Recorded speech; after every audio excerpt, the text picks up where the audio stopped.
La pandemia del COVID-19 ha puesto al mundo en alerta y muy probablemente esta sea la oportunidad de un nuevo comienzo en nuestra forma de vivir que nos permita repensar modalidades de trabajo y nuevos modos de socialización, entre otros aspectos. Estamos frente a un cambio tal vez inesperado, porque lo que sobrevendrá es algo diferente, un mundo heterogéneo que debemos afrontar con espíritu innovador y principios éticos acordes con la realidad. En este cambio de paradigma debemos prestar especial atención a los conceptos de moral y ética. La moral y la ética son construcciones teóricas amplias, complejas, abstractas, que no tienen una definición precisa. Estar inmersos en la cultura y diferenciarnos de lo instintivo implica que ambos conceptos se ponen en juego en la conciencia de cada hombre. La moral se piensa en niveles filosóficos y culturales relativos al bien y el mal dentro de una sociedad. Por su parte, la ética abarca un conjunto de conocimientos derivados de la investigación de la conducta humana al tratar de explicar las reglas morales de manera racional, fundamentada, científica y teóricamente. Así, se afirma que la ética es una reflexión sobre los principios de la moral. He aquí la importancia del conocimiento de ambos términos en nuestra práctica cotidiana. Encuadramos a la moral como un conjunto de normas fundamentales y a la ética como una construcción más específica que reflexiona acerca de la moral.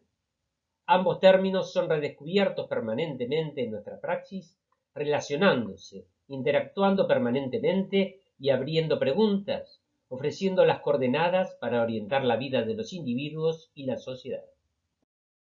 La genealogía de la moral analiza y critica sus principios desde el estudio de su origen en la Grecia antigua hasta la actualidad.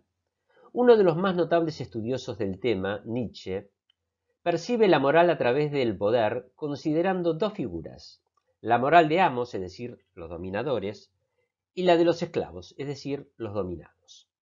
Dado que una moral en particular es inalienable de la integración de una cultura en particular, esto significa que sus códigos e instituciones denotan la lucha entre ambos tipos de valorización moral.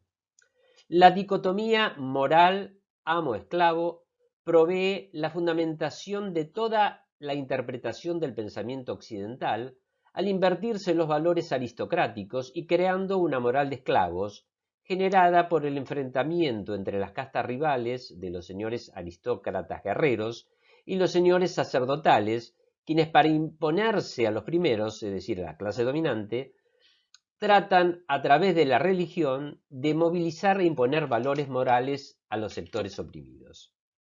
Al respecto, nos preguntamos, ¿esta visión de Nietzsche perdura en la actualidad? Las sociedades disciplinarias y sociedades de control. Las sociedades antiguas utilizaban mecanismos simples de manipulación, el dominio del gobernante o de grupos dominantes a través del ejercicio de disciplina sobre todos o alguno de sus súbditos. Relacionamos ese ejercicio del poder con el panóptico de Jeremy Bentham, que diseñó como edificio perfecto para vigilar los establecimientos carcelarios. Según Michel Foucault, eso permitía una disciplina que implicaba una suerte de poder y una modalidad para ejercerlo. Gilles Deleuze avanza en este razonamiento y considera que las sociedades de control actúan a través de mecanismos superadores, tales como los informáticos y ordenadores de alta complejidad y rendimiento potencial. No se trata estrictamente de una evolución tecnológica, sino de una profunda mutación del capitalismo, dado que manifiestan e incluso manipulan las formaciones sociales que las han originado y que las utilizan para el logro de fines políticos o de otro tipo. Ahora bien, ¿cómo valoramos la actitud de los gobiernos que se observa en gran cantidad de países del mundo como consecuencia de la pandemia? ¿Vendrá un nuevo sistema de capitalismo o comunismo? ¿Se restringirán las libertades individuales? Continuando con lo aquí expuesto, muchos autores coinciden en que hay un peligro latente. Las tecnologías de vigilancia poblacional, en la medida que excedan el mero propósito de controlar la pandemia, pueden constituir un escollo que menoscabe la democracia. Al respecto, Slavoj Žižek considera que la pandemia atacará al sistema capitalista global, por lo que deberá pensarse en una sociedad alternativa, con nuevas formas de solidaridad y cooperación global.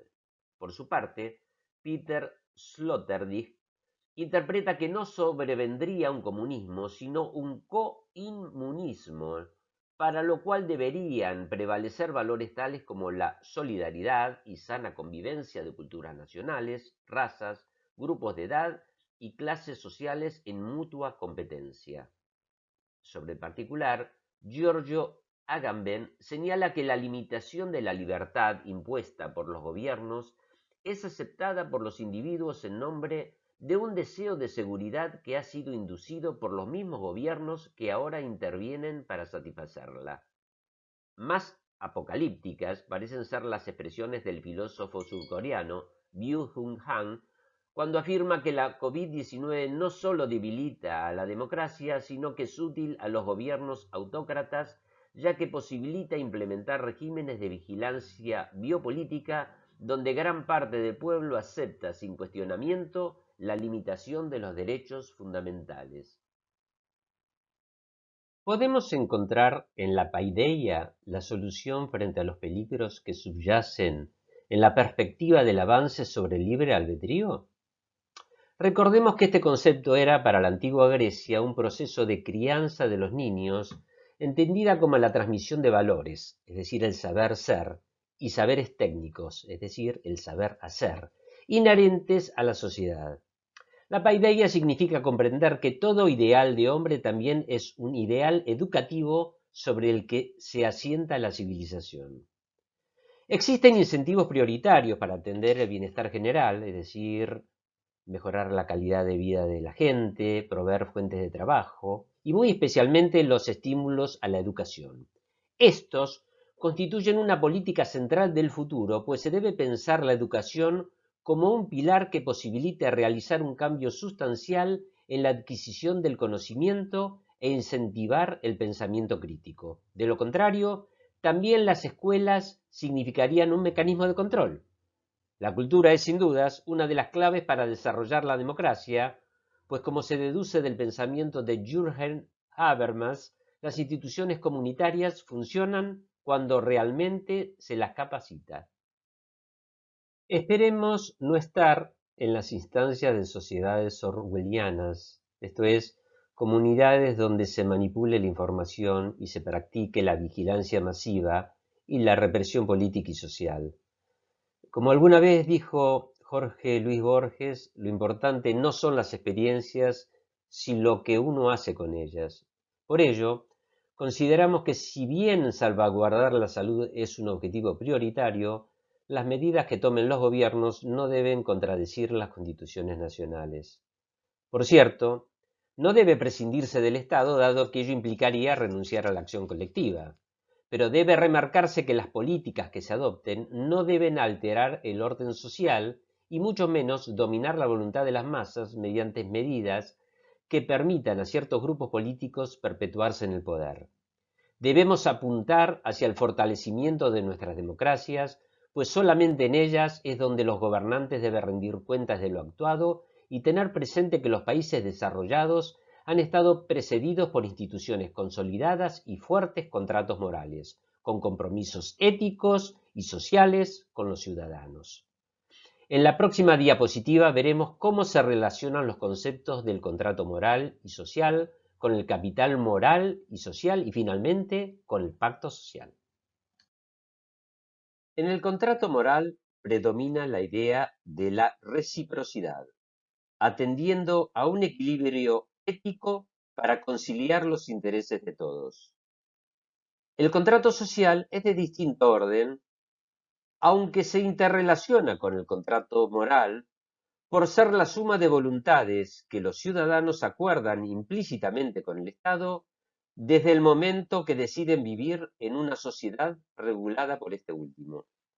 Por su parte, el capital moral es una concepción donde la comunidad transmite valores a sus miembros por medio de la tradición y la práctica, en tanto que el capital social mide la sociabilidad de un conjunto humano y aquellos aspectos que permiten que prospere la colaboración.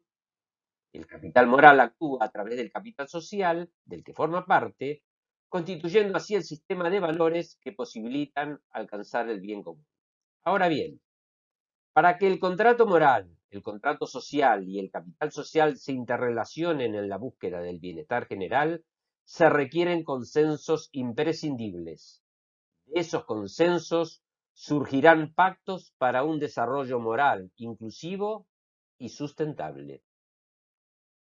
Para alcanzar el pacto social, se requiere ir hacia una nueva cultura de cambios. Para ello deben implementarse reformas coyunturales y estructurales. Las primeras, es decir, las reformas coyunturales, son reformas urgentes de coyuntura y normalmente por periodos cortos. En cambio, las reformas estructurales requieren desarrollo, estabilidad, para garantizar la gobernabilidad y lograr instituciones sólidas y permanentes. ¿Cómo arribamos a las reformas estructurales? A través de un proceso que implique el diálogo, la negociación, los acuerdos y finalmente los pactos. Debemos creer en el diálogo y en la pluralidad, convocar a todos los actores de la sociedad. También debe promoverse la cultura del encuentro donde triunfen las ideas, ideas que perduren aunque cambien los gobiernos. Recuerdo una frase del doctor Alfonsín cuando en el año 2008, al cumplirse un aniversario de la democracia en la República Argentina, dijo: los líderes deben plantear ideas, generar consensos, pues los hombres pasan, pero las ideas quedan. Nosotros tenemos que crecer en las coincidencias y no en las diferencias, consensuar acuerdos básicos y lograr políticas de Estado permanentes. Porque de esta forma se puede garantizar la gobernabilidad y la seguridad jurídica y generar confianza en la población. ¿Cómo debe implementarse el Pacto Social y Económico? Debe crearse un consejo, creado por ley, e integrado por los diversos actores de la sociedad, tales como todos los partidos políticos, sindicatos, entidades empresariales, entidades profesionales, universidades, expertos en las materias de que se traten los objetivos que persiga el Pacto Social y Económico, y debe tener la característica de ser un organismo asesor y consultivo, de modo tal de que sus dictámenes sean considerados como proyectos para futuras leyes conforme a lo que determina el Congreso. Es decir, sus resoluciones deben ser no vinculantes, sino meramente revestir el carácter de asesoramiento hacia el Poder Legislativo. En esta diapositiva hemos enumerado, pero al solo efecto enunciativo, porque seguramente algún experto podrá coincidir con alguno de estos objetivos, incorporar otros o modificar algunos, pero queremos hacer hincapié en que fundamentalmente acá, en nuestro parecer, debe considerarse como un objetivo liminar el de promover la ética en todos los estamentos y propuestas. Pasamos finalmente a nuestras conclusiones. La clase dirigente debe salir de la endogamia, replanteándose permanentemente las temáticas de base y saber escuchar a una ciudadanía que ha demostrado tolerancia y respeto hacia las instituciones. Por último, y frente a este marco de objetivos, se propone que nuestros legisladores tomen nota de las conclusiones consensuadas en el pacto y se encarguen de darle ejecución parlamentaria que permita de una vez por todas sentar las bases socioeconómicas para el crecimiento del país. Remarcamos que todo esto no es posible si no existe un pacto social y económico sostenido en el tiempo y con la interacción permanente entre los ciudadanos y el Estado. Para los dirigentes políticos la tarea será doble: Deberán ser capaces de pensar las ideas que necesita nuestro país con urgencia y a la par tener la habilidad política de llevarlas a la práctica. Muchas gracias por su atención.